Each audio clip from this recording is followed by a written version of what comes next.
विण दोघातली तुटेना. उद्याच्या भागामध्ये आपण बघणार आहोत. समर रोहनला सांगतो, तू आजच घरी ये, म्हणजे कसं आपल्याला निवांत बोलता येईल. आणि हे बघ, तुझे आई वडील, बहीण आणि विशेष म्हणजे नंदूताईला आणायला विसरायचं नाही. अरे तुझ्या सांगण्यावरून लगेच कळतं त्यांचे विचार किती छान आहेत. नाहीतर ही बाई असभ्य, असं वाटतं बोलली ना कानात कुणीतरी शिसवतंय. पण तुझी नंदूताई एकदम भारी, म्हणजे जगामध्ये एवढे चांगले पण लोक असतात. तू एक काम कर, रात्री घरी ये. रोहन आता निघून जातो आणि समर खिडकीतून काहीतरी बघत असतो. रोहन त्याला खूप आवडतो. मग तो आदिराला फोन करतो. आदिरा म्हणते, म्हणजे तुला रोहन आवडला? तिला खूप आनंद होतो. समर म्हणतो, मी त्याला सांगितलंय त्याच्या नंदूताईला आणि सगळ्यांना घेऊन आज रात्री आपल्या घरी ये भेटायला.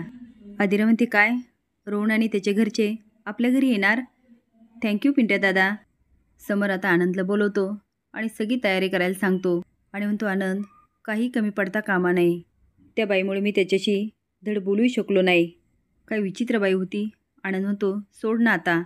समर म्हणतो, अरे फार विचित्र बाई आहे ती, चुकून तिला फोन लागला.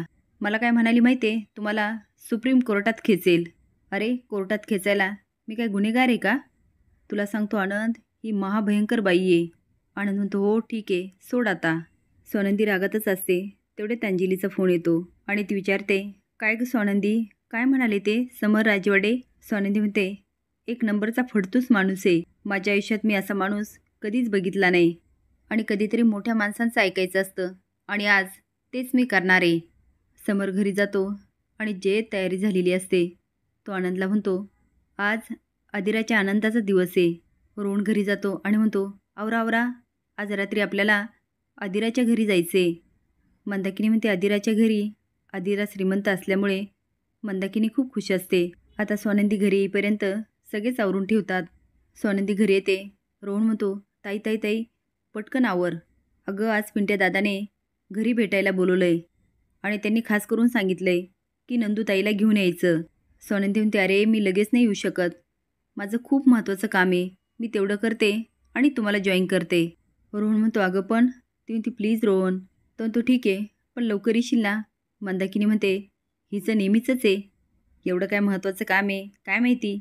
बाबा म्हणतात, अगं असेल तिचं काम आणि ती म्हणते ना तुम्हाला जॉईन करेल तर करेल. आता आदिराच्या घरी जायचं म्हटल्यावर सोनंदी मस्त साडी घालते आणि समर राजवाड्यावर मोर्चा घेऊन जाते.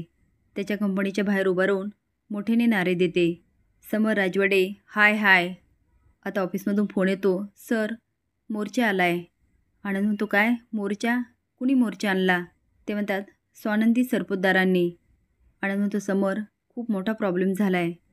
अरे आपल्या कंपनीवर मोर्चा आला आहे आणि ते लोक नारे देत आहेत. समर म्हणतो, अरे आपल्या घरी पाहुणे येणारे, आता काय करायचं? मी म्हटलं होतं ना आनंद, ती बाई फार विचित्र आहे. आता तर काही पण होऊ दे, मी ती जागा सोडणार नाही म्हणजे नाही. आनंद म्हणतो, ते नंतर बघू, पहिले कंपनीत जाऊया.